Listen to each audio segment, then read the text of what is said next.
주 이름 예수 찬양합니다.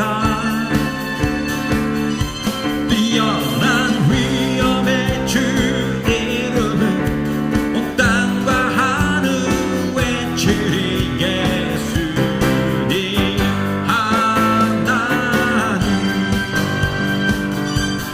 영광 돌리며 주를 높이리.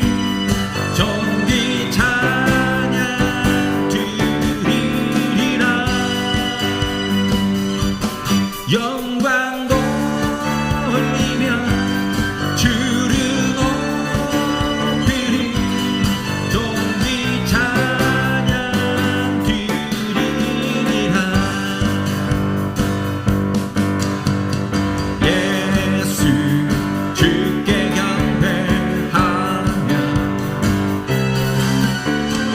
예수 의지합니다. 주님은 왕의 왕이 되시니 만물이 노래하겠네.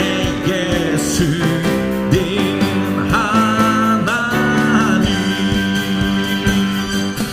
영광 돌리며 주를 높이리. 존귀 찬양 드리리라. 영광 돌리며 주를 높이리. 존귀 찬양 드리리라. 예수 하나님의 광채 예수 기쁨 대신 주 위엄의 주님 다시 오시리. 모두 사람이 보리라. 예수님 하나님 영광 돌리며 주를 높이리. 존귀 찬양 드리리라. 영광 돌리며 주를 높이리. 존귀 찬양 드리리라. 왕 되신 주께 감사하세. 그 사랑 영원하리라. 모든 것 위에 뛰어나신 주 그 사랑 영원하리라. 찬양 찬양 능력의 손과 펴신 팔로 그 사랑 영원하리라. 거듭난 영혼들을 위하여 그 사랑 영원하리라. 찬양 찬양 찬양 찬양 영원히 신실하신 능력의 하나님 영원히 함께하리. 영원히 영원히 영원히 신실하신 능력의 하나님 영원히 함께하리. 영원히 영원히 영원히 해 뜨는 데서 질 때까지 그 사랑 영원하리라. 주 은혜로 우리 걸어가리. 그 사랑 영원하리라. 찬양 찬양 찬양 찬양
말씀은 영원해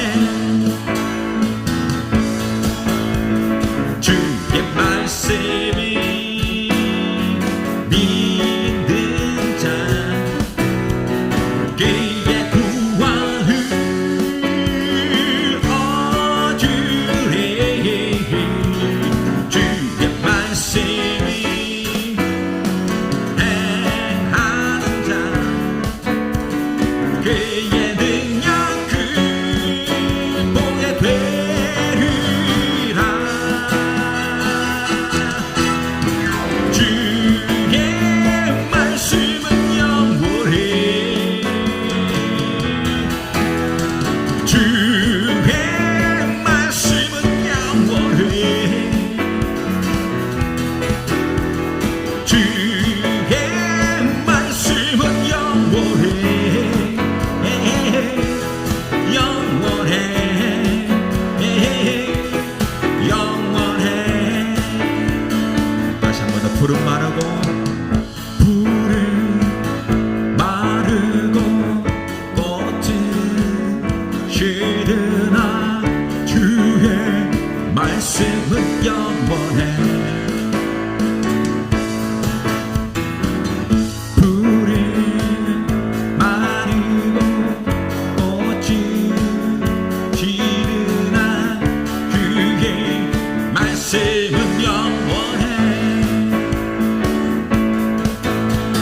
주의 말씀이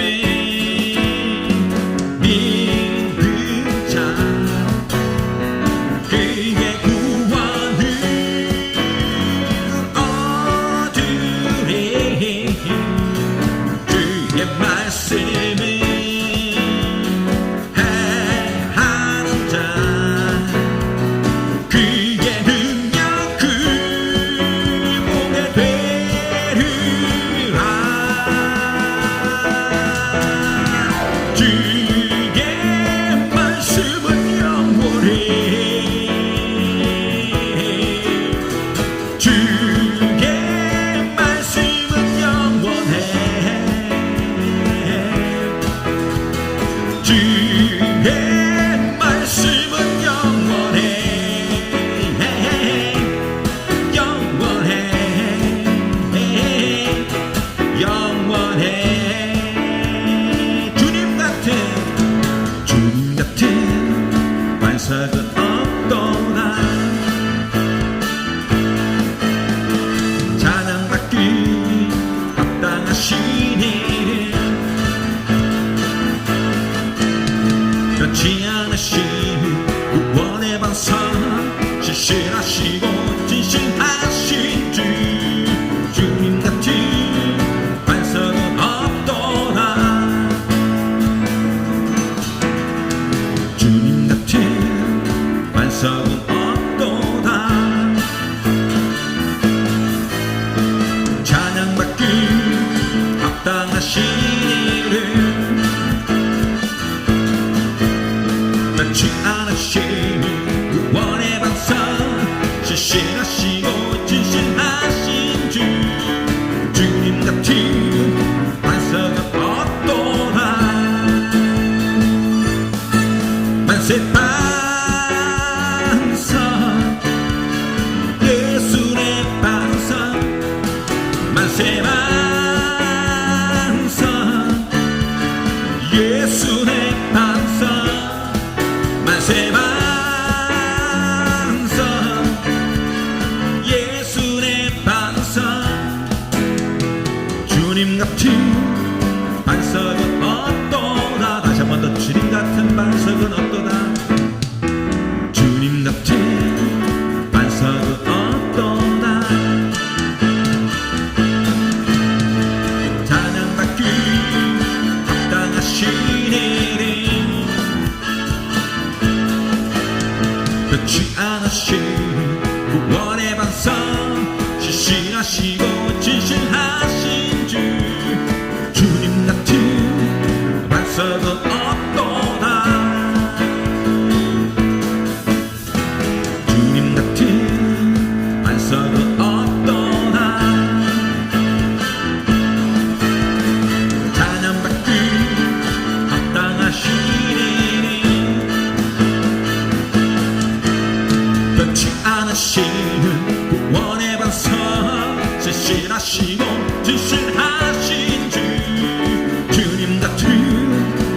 반석은 없도다. 만세 반석 예수 내 반석 만세 반석 예수 내 반석 만세 반석 예수 내 반석 주님같이 반석은 없도다. 다시 한번 더 만세 반석 만세 반석 예수 내 반석 만세 반석 예수 내 반석 만세 반석 예수 내 반석 주님같이 반석은 없도다.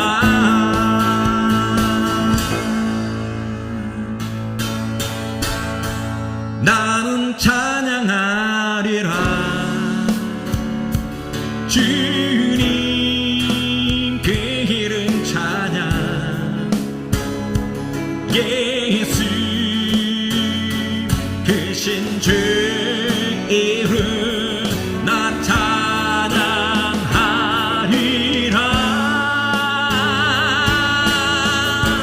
나는 찬양하리라 주님 그 이름 찬양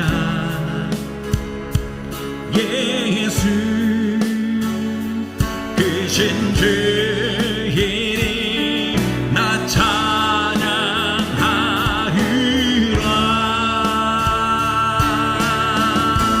나는 영광 돌리리 주님 영광해 예수 크신 주 이름 나 찬양하리라.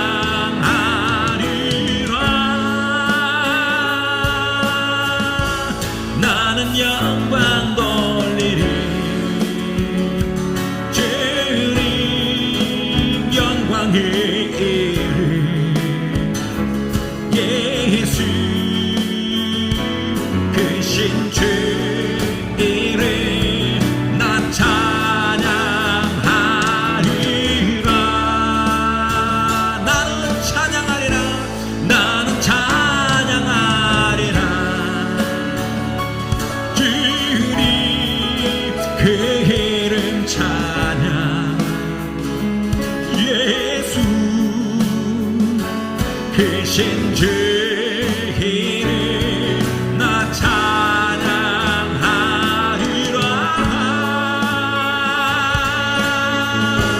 나는 찬양하리라 주님 그 이름 찬양 예수 크신 주 이름 나 찬양하리라. 나는 영광 돌리리 나는 영광 돌리리 주님 영광의 이름 예수 크신 주 이름 나 찬양하리라.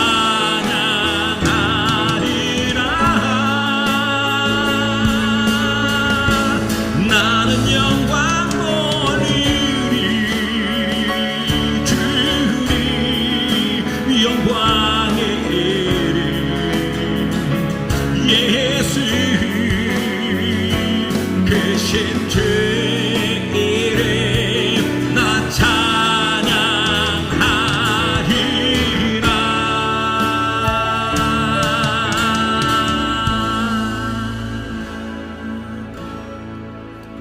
전능하신 나의 주 하나님은 능치 못하실 일 전혀 없네.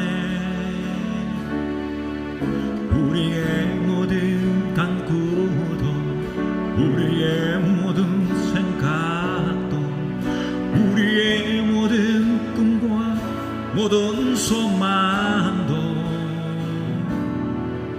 신실하신 나의 주 하나님이 우리의 모든 괴로움 바꿀 수 있네. 불가능한 일 행하시고 죽은 자를 일으키시니 그를 이길 자 아무도 없네. 주의 말씀 의지하여 깊은 곳에 금을 던져 오늘 그가 놀라운 일을 이루시는 것 보라. 주의 말씀 의지하여 믿음으로 금을 던져 믿는 자에게 묻지 못하오니 전능하신 나의 주 하나님이 능치 못하실 일 전혀 없네.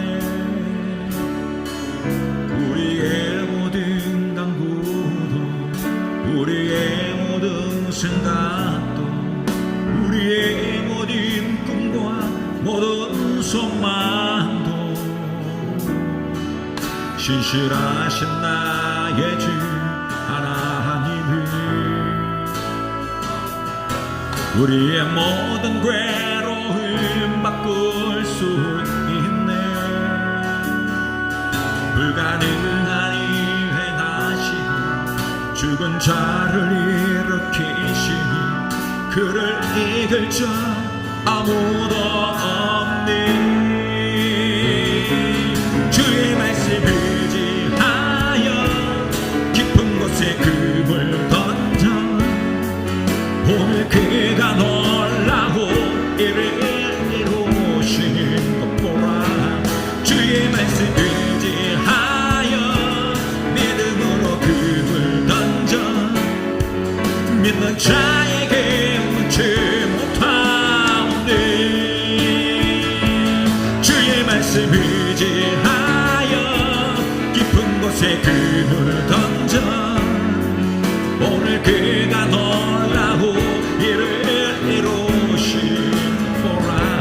주의 말씀 의지하여 믿음으로 금을 던져 믿는 자에게 묻지 못하오니 주의 말씀 의지하여 주의 말씀 의지하여 깊은 곳에 금을 던져 오늘 그가 놀라운 일을 이루시니 보라. 주의 말씀 의지하여 믿음으로 금을 던져 믿는 자에게 넣지 못하오니 믿는 자에게 넣지 못하오니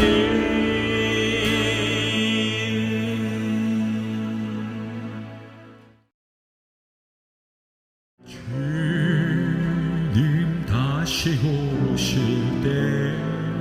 때까지 나는 이 길을 가리라. 좁은 길 나의 십자가 지고 나의 가는 이 끝에서 나는 주님을 보이라. 영광이 내 주님 나를 맞아주시니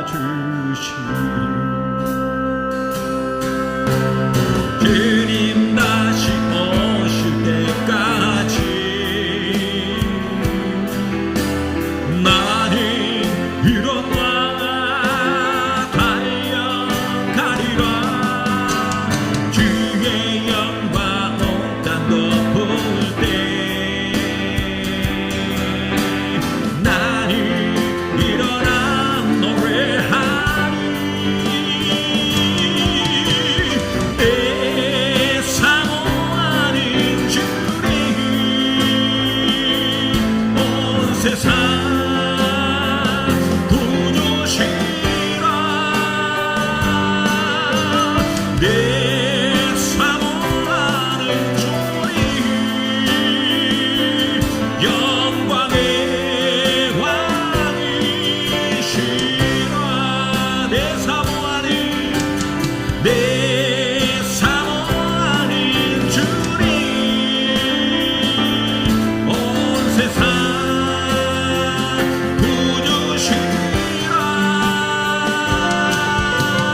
내 사모하는 주님 영광의 왕이시라. 주님 다시 오실 때까지, 주님 다시 오실 때까지 나는 일어나 달려가리라.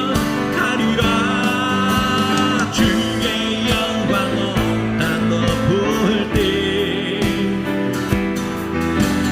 나는 일어나 노래하리.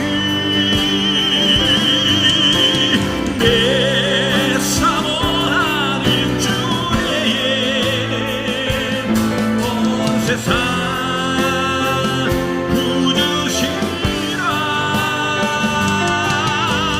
내 사모하는 주의 영광의 왕이시라.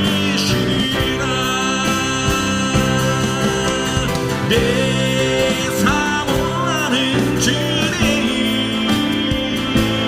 온 세상 구주시라. 내 사모하는 주님 영광의 왕이시라.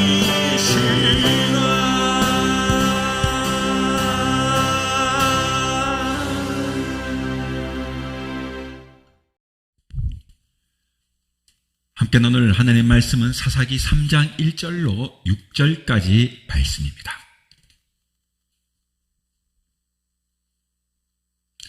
여호와께서 가나안의 모든 전쟁들을 알지 못한 이스라엘을 시험하려 하시며 이스라엘 자손의 세대 중에 아직 전쟁을 알지 못하는 자들에게 그것을 가르쳐 알게 하려 하사 남겨두신 이방 민족들은 블레셋의 5 군주들과 모든 가나안 족속과 시돈 족속과 바알 헤르몬 산에서부터 하맛 입구까지 레바논 산에 거주하는 히위 족속이라. 남겨두신 이 이방 민족들로 이스라엘을 시험하사 여호와께서 모세를 통하여 그들의 조상들에게 이르신 명령들을 순종하는지 알고자 하셨더라. 그러므로 이스라엘 자손은 가나안 족속과 헷 족속과 아모리 족속과 브리스 족속과 휘위 족속과 여부스 족속 가운데에 거주하면서 그들의 딸들을 맞아 아내로 삼으며 자기 딸들을 그들의 아들들에게 주고 또 그들의 신들을 섬겼더라. 아멘.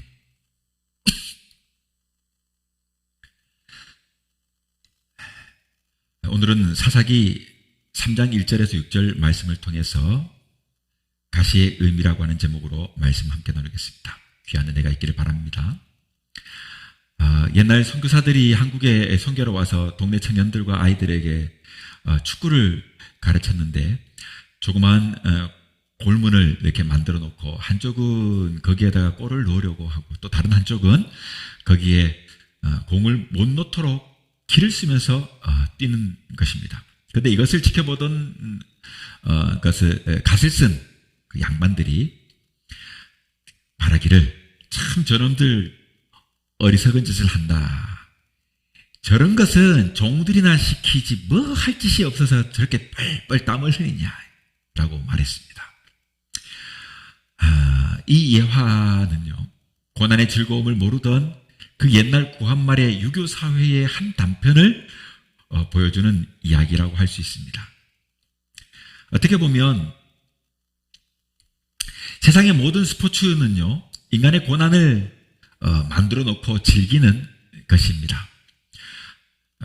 예를 들어 농구를 보면 조그만한 그 골대, 그 바구니, 그 바스켓볼이 하지 않습니까? 조그만한 바구니에다가 공을 던져 넣기 위해 가지고 그렇게 애를 쓰는 스포츠입니다.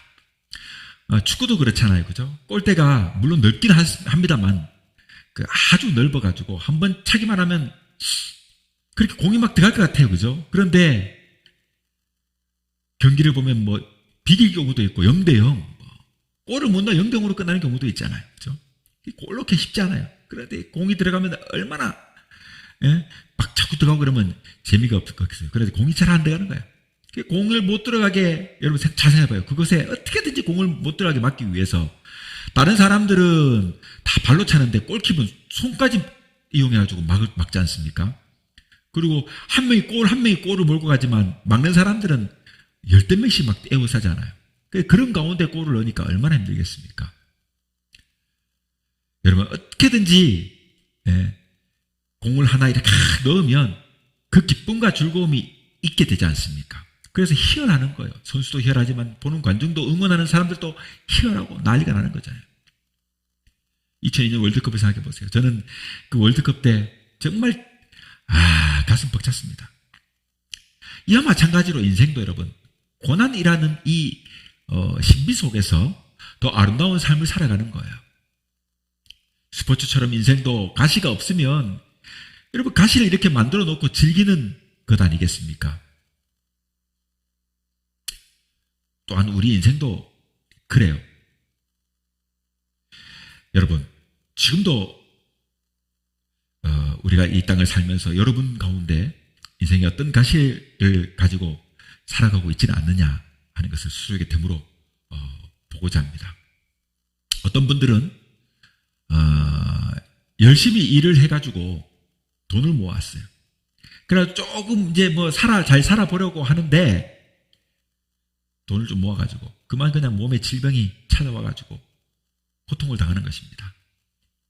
또 어떤 사람들은 보면요, 이제 그 옛날의 고생 다 벗어나가지고 재산도 있고 해가지고 마음 놓고 뭔가 잘 지내려고 했는데 그만 당뇨병 같은 것이 찾아오는 거예요.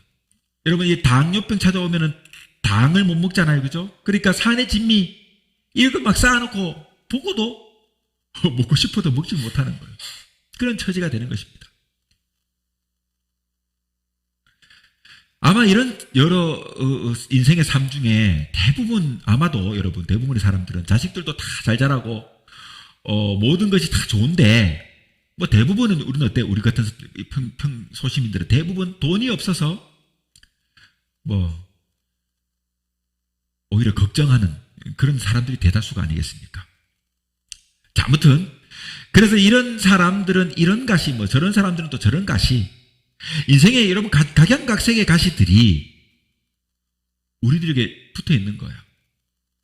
흔히들 가시 없는 장미 아름답지 않다 이런 말도 하고 하는 것처럼 인생의 각양각색의 가시들이 우리에게 붙어 있어요. 아마도 인간에게 유일한 삶의 목표가 있다면 그것은 아마 이 가시 없는 인생을 살고 싶은 것이 아니겠나 하는 생각도 해봐요. 즉 가시 없는 삶이 행복인 것이에요. 행복이면 딴 게 없어요. 내 삶에 구더더기처럼 붙어있는 이런 숱한 내 몸에 붙어있는 가시들이 없고 그렇게 좀 평안하면 그게 행복 아니겠습니까? 이것이 모든 인간의 꿈이면서 소망일 것이에요. 여러분, 세상에는 수많은 종교들이 있습니다.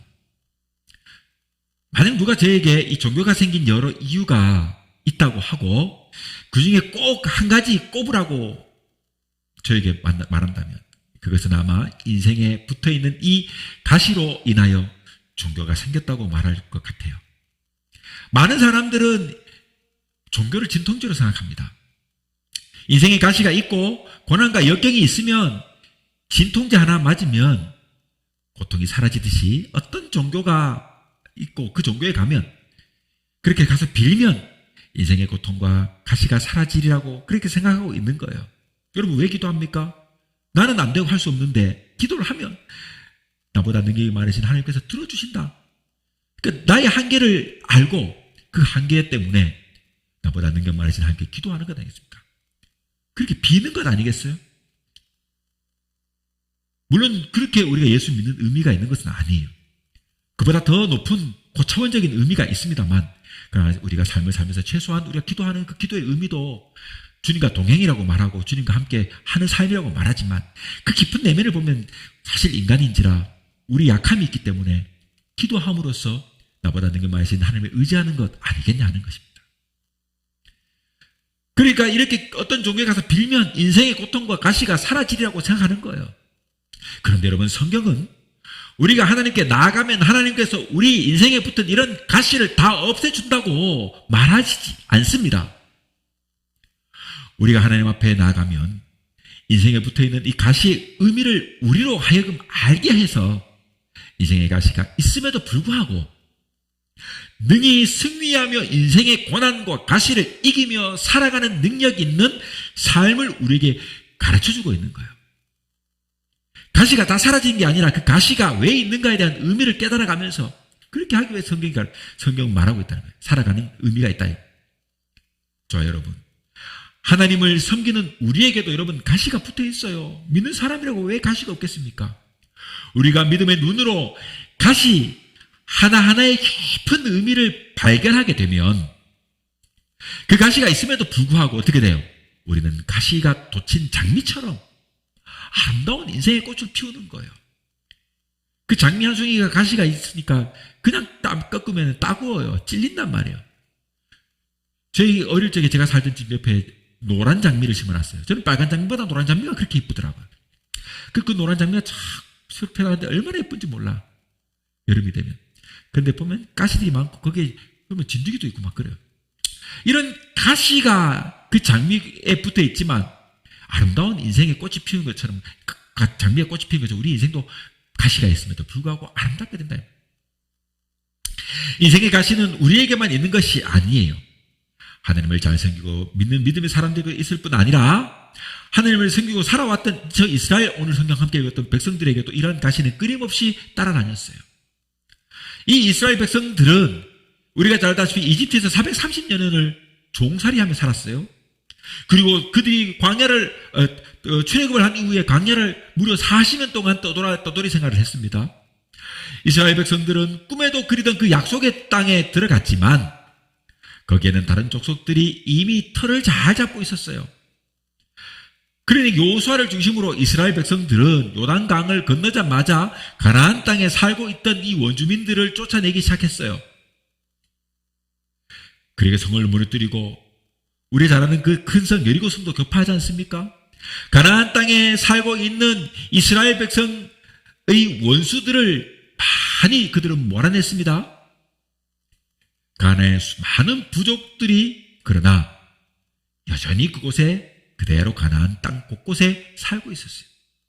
많이 몰아냈습니다만은 그럼에도 불구하고 그 가나안 땅에 살고 있는 이 원주민들이 이스라엘 백성에게는 여러분 가시 노릇을 했다고 하는 사실이에요. 그런데 하나님께서 이 가나안 족속들을 다 쫓아내지 아니하고 가나안 땅을 이스라엘 백성들에게 나누어 주셨던 거예요. 이 이스라엘 백성들은 가나안 땅에 살던 이 원주민들을 일부를 쫓아내고 그들을 그 판 우물을 물을 마시고 또 그들이 지어놓은 집을 살고 그들이 뿌려놓은 씨앗과 그들이 심어놓은 포도나무의 열매를 따먹었지만 그 주위에는 이스라엘 백성들을 괴롭히는 수많은 가시와 같은 이 적들이 여전히 함께 살고 있었어요. 다 쫓아내지 못했기 때문에. 하나님께서 이 이스라엘 백성들에게 약속하신 젖과 꿀이 흐르는 땅에도 여전히 가시가 있었다는 사실이에요. 하나님이 약속해 주신 그 가나안 땅, 이 젖과 꿀이 흐르는 땅에 이스라엘 백성들을 괴롭히는 이방 족속, 이스라엘 백성들을 찌르는 가시가 하나도 없었다면 여러분 얼마나 행복했겠습니까? 얼마나 태평스럽게 태평성대를 누리며 살고 있었겠습니까?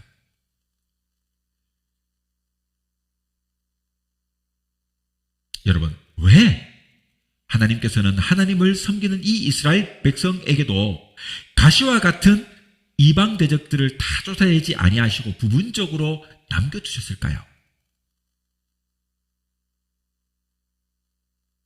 그 이유를 성경은 4가지로 설명해 주고 있습니다. 오늘날 이 하나님을 믿는 우리에게 이 왜 가시가 이렇게 여전히 삶을 살면서 믿음으로 사는데도 불구하고 남아있느냐. 여기에 대한 대답도 마찬가지로 오늘 이 이스라엘 백성들에게 주는 이 4가지의 설명을 통해서 이 역시 4가지의 어떤 그 해답을 통해 우리가 깨달을 수 있다고 생각합니다. 그래서 저는 이 4가지를 함께 나누면서 은혜를 나누고자 합니다. 첫째로 하나님에 대한 불순종의 결과로 그들에게는 가시가 있습니다. 하나님께서는 모세와 여호수아를 통해 가지고 모든 적들을 다 쫓아내시라고 약속해 주셨습니다.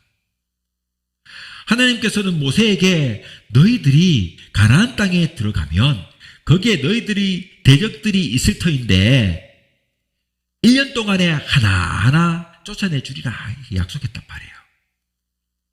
또 여호수아 2, 3장을 보면 너희 하나님 여호와께서 너희를 위하여 이 모든 나라에 행하신 일을 너희가 다 보았거니와 너희 하나님 여호와 그는 너희를 위하여 싸우시는 자신이라라고 말씀하셨습니다. 하나님이 우리와 함께 싸운다. 하나님이 너희와 함께 싸운다. 하나님이 이스라엘 백성들과 함께 싸운다.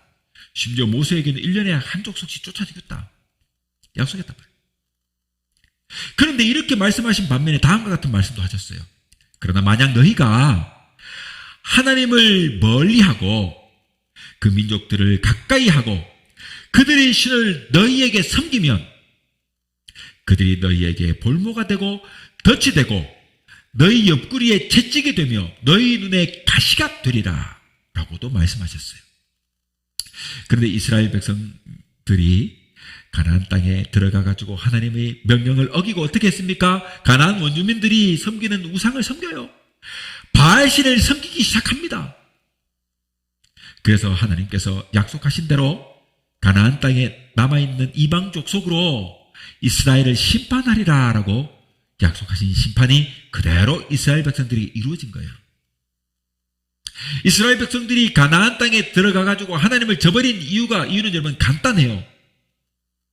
이스라엘 백성들이 애굽에서 여러분 430년 동안 살 동안에 여러분 양을 치는 일들 그들 유목민들이었지만은 그들이 그 가나안 땅에 애굽 땅에 있을 때 430년 동안 노예가 되고 노예로 전락해가지고 잘 알다시피 뭐 피라미드를 세운다거나 이런 고난과 폭정을 통해 학대를 받았지 않습니까?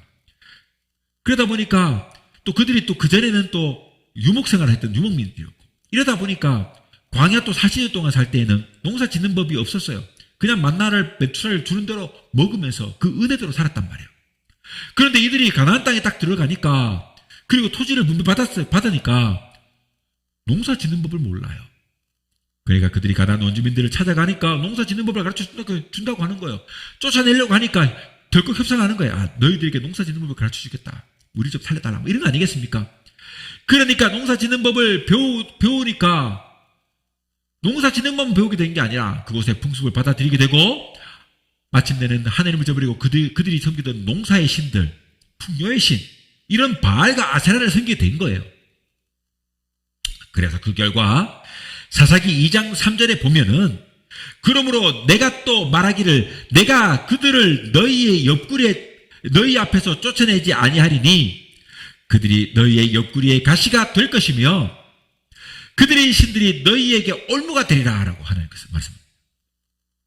너희 옆구리에 가시가 될 거다. 누가?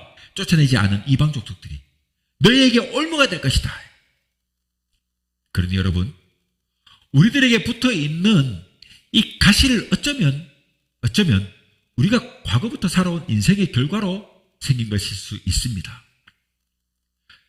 이스라엘 백성들이 그 과거의 결과로서 가시가 붙은 거예요. 마찬가지 우리들이 붙어있는 이 가시도 어쩌면 우리가 과거부터 살아온 인생의 결과 때문에 생긴 것일 수 있다는 것을 생각해 봐야 된다. 하나님께서 대한 이 불순종의 결과로서 생긴 것일 수 있다는 것입니다.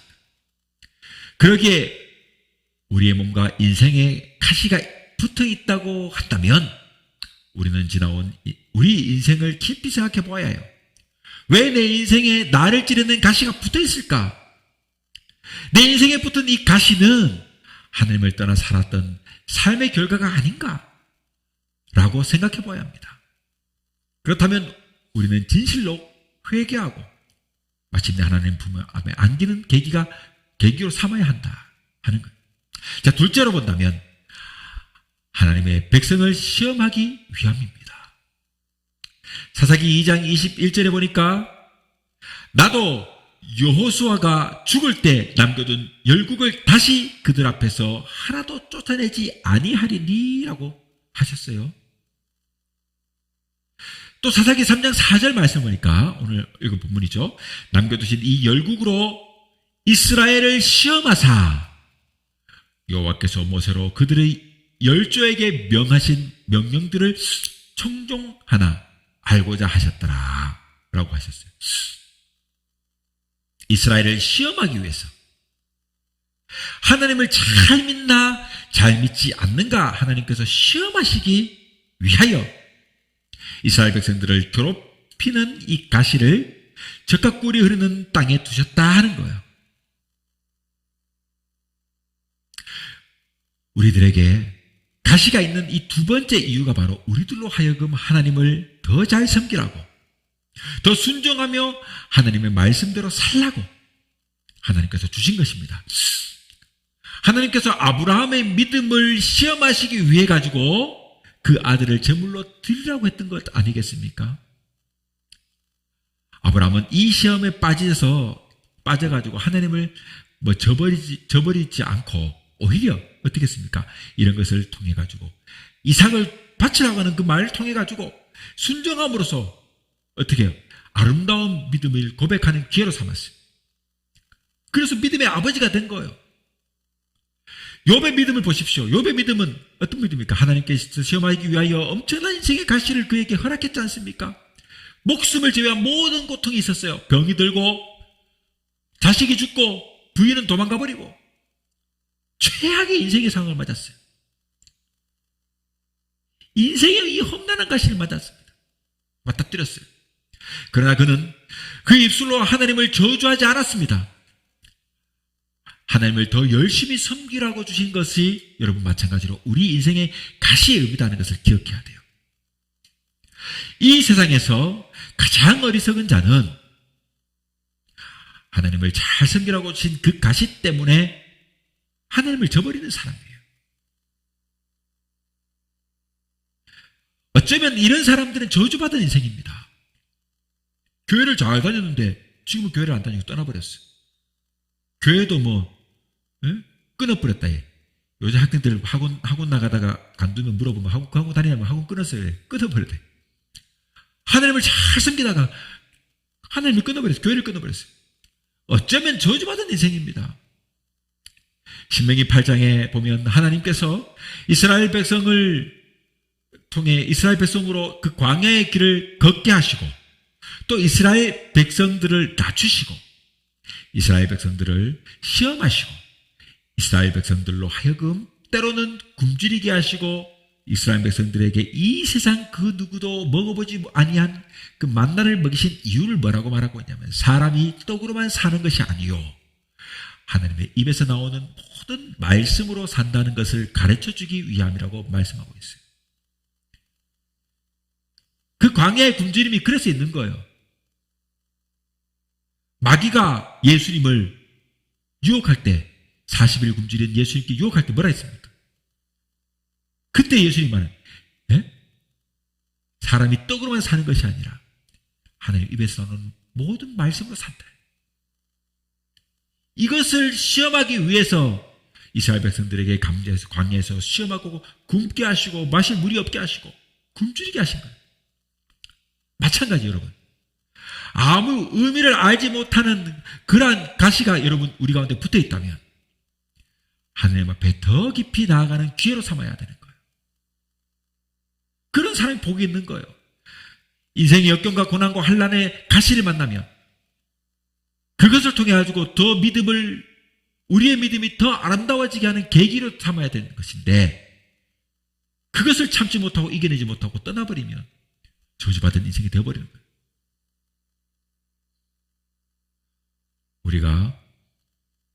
우리가 하나님 앞에 더 깊이 나가는 이 기회로 이 가시를 여러분 삼아야 된다. 그럼 복이 있는 사람이 된다. 세 번째로 본다면 하나님의 백성에게 전쟁을 가르치기 위함이에요.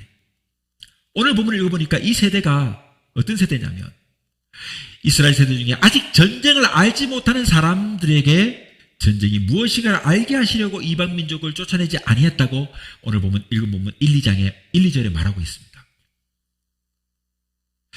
가나안 땅에 들어간 세대가 어떤 사람들입니까? 이 이스라엘 백성들은요, 가나안 땅에 들어간 사람들은 여러분 광야에서 태어난 세대들이었어요. 광야 40년 동안 세대들이 태어난 것이고 그 이전 출애굽했던 세대들은 광야에서 다 죽어버렸어요. 오직 들어간 사람은 눈의 아들 여호수아, 여분의 아들 갈렙 두 사람밖에 들어가지 못했어요. 모세도 여러분 광야에서 하나님의 은혜로 가나안 땅을 바라봤을 뿐 들어가지를 못했어요. 그들은 다 광야에서 죽어버렸어요. 하나님의 말 순종하지 않았기 때문에. 광야에서 태어났던 남은 세대들, 거기서 태어났던 세대들만 여러분 가나안 땅에 들어갔어요. 그러다 보니까 이 세대는 전쟁을 알지 못해요. 경험하지 못했어요. 그들은 전쟁이 무엇인지 모르는 젊은 세대들이었습니다. 여러분 이 말씀에는 깊은 진리가 있다고 저는 믿어요. 오늘 우리에게 가시가 있습니다. 잘 지내다가 갑자기 가시가 생겼어요. 인생은 이 치열한 싸움입니다. 투쟁인 것이에요.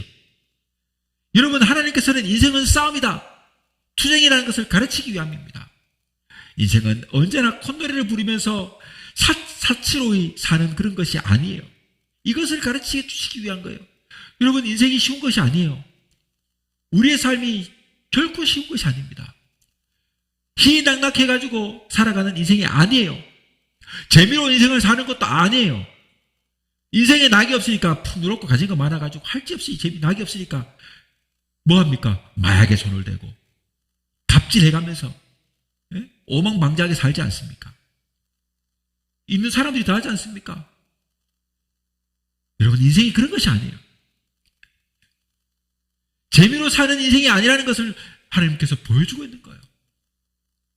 하나님은 우리의 삶에 무엇인지, 인생이 무엇인지, 산다는 것이 얼마나 진지한 것인지, 얼마나 전투적이고 전쟁인 것인지 가르쳐주기 위해 가지고 우리를 훈련하시고 인생의 역경을 허락하며 가시를 보내주시는 거예요. 전쟁인 것을 알기 위해서, 전쟁이 어떤 것인가를 가르치기 위해서, 우리 인생의 전쟁이 무엇인가를 가르치기 위해서 가시를 허락한 것이다. 네 번째로 본다면 가나안 땅이 한무지가 되지 않게 하시기 위함입니다. 출애굽기 23장 29절에서 30절 말씀에 보면 그러나 그 땅이 황무하게 되어 들짐승이 번성하여 너희를 해할까 하여 1년 안에는 그들을 네 앞에서 쫓아내지 아니하고 네가 번성하여 그 땅을 기업으로 얻을 때까지 내가 그들을 네 앞에서 조금씩 쫓아내리라 했으며라고 해요. 이게 뭘 얘기하는 거냐면 이스라엘 백성들이 여러분 가나안 땅에 들어간 후에 쫓아내지 않아요. 하나님께서 그들 앞에 쫓아내지 않고 번성하여 그들이 기업으로 얻을 때까지 그들을 네 앞에서 조금씩 쫓아내라 했어요. 그것이 어느 시대에 이르러서 다윗 시대에 이르러서야 왕국을 완성한 거예요. 그것이. 그런데 여러분 여기서 보니까 네 앞에서 쫓아내지 않은 이유가 이 땅이 황무하게 되어서 들짐승이 번성하여 너희를 해할까 하라고 말하고 있거든요. 또 신명기 7장 22절에 보면 네 하나님 여호와께서 이 민족들을 네 앞에서 점점 쫓아내시리니 너는 그들을 급히 멸하지 말라. 두렵건대 들짐승이 번성하여 너를 해할까 하노라 라고 말씀합니다. 한꺼번에 모든 가시들을 다 없애버리고 대적들을 다 쫓아버리면 경작할 줄 모르는 이 이스라엘 세대들이, 백성들이 들어간 그 땅에 여러분 어떻게 될까요? 모두 잡초가 생기고 땅은 황무지가 되고 이스라엘 백성들이 원하던 그 가나안 땅은 짐승들이 우글거리는 곳이 되어가지고 이스라엘 백성들을 해친다는 사실이에요. 여러분 이스라엘 백성들이 그러니 결국 언제 그 땅을 멸절하느냐? 다윗 시대에 이르러서다. 그러니 여러분 이 놀라운 진리를 우리가 깨달아야 돼요. 가난한 사람들이 갑자기 벼락부자가 되면 그것이 인생의 옥토가 된 줄 알지만 사실 보면 반대로 그 재물로 인해 가지고 자신이 망가뜨려지는 경우가 허다합니다. 로또 만난 것이 형제가 아니에요. 그 로또 때문에 풍비박산 나는 경우를 얼마나 많이 보는지 몰라요. 아프던 사람들이 갑자기 여러분 건강해지면 오히려 그 건강 때문에 인생의 한 무지가 될 수 있습니다. 예? 그러니까 암이 걸린 사람이 수술해가지고 완치될 때까지 5년을 지켜보자. 그때 동안은 몸 관리를 철저히 하고 막 그냥, 왜냐하면 재발을 될 수 있는 확률이 높기 때문에. 그런데 뭐 수술했다고 건강하다고 막 먹잖아요. 얼마 지나지 않아주고 여러분 누가 얼마 있다 확 첫 길로 가는 거예요. 여러분 근심 걱정이 다 사라지고 인생에 붙은 가시가 하나도 없으면 인생이 낙원이 된 줄 알지만 성경에 보면 들짐승이 우글거리는 항무지가 되리라고 합니다. 인생의 가시 때문에 항무지가 되는 것이 아니라 가시 때문에 우리 인생은 옥토와 같이 되는 것이다 이 말이에요. 인생의 가시를 많이 가진 자, 그 사람은 수금같이 그 삶이 변화되는 것을 볼 수가 있습니다. 그러니 버릇없이 까불고 다니는 사람을 보면 아이고 제가 이 고생도 모르고 자랐구나라고 하는 거예요. 그렇게 어른들이 말하지 않습니까? 아이고 제가 고생도 모르고 자라가지고 이런 말을 하는 사람들 대부분은 인생에 문제가 삶의 어떤 자세나 이런 거에 문제가 있는 사람들에게 하는 어른들이 말 아니겠냐 이 말이에요. 고난과 역경과 시련과 인생의 가시에 연단을 받은 사람은 겸손하게 배우게 되고 하나님을 잠잠히 섬기게 되며 인생을 진지하게 살게 되는 인생의 옥토가 되게 하는 것입니다. 그 대표적인 예로 성경을 보면 사도 바울을 소개할 수 있습니다. 사도 바울은 하나님을 섬기는 어쩌면 사도 중에 가장 위대한 사도였어요.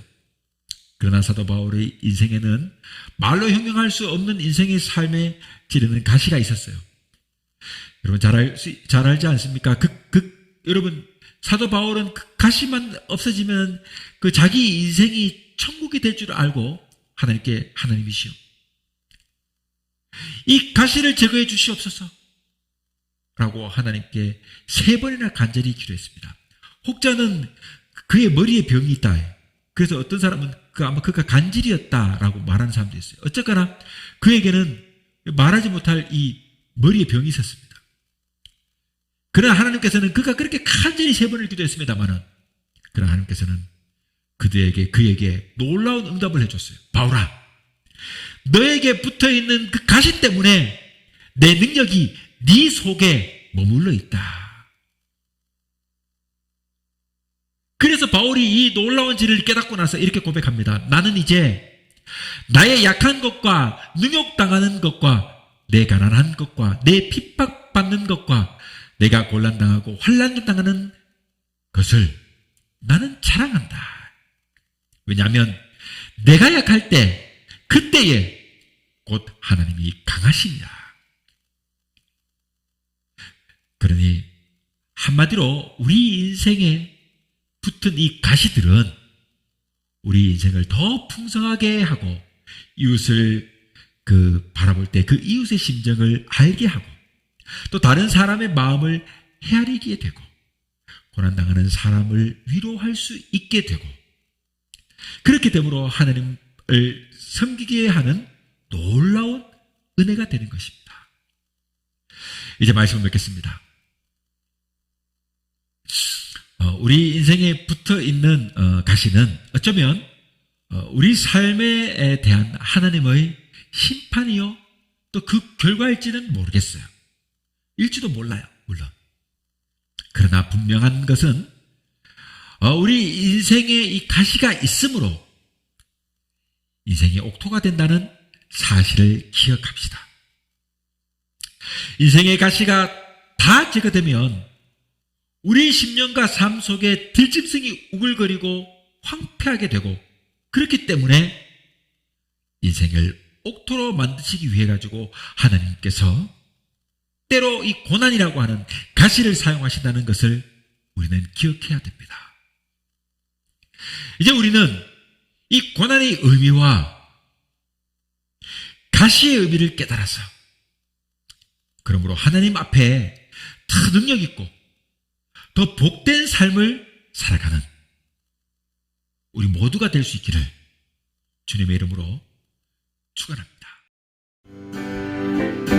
내가 매일 기쁘게 숨에게 주의 팔이 나를 안보하며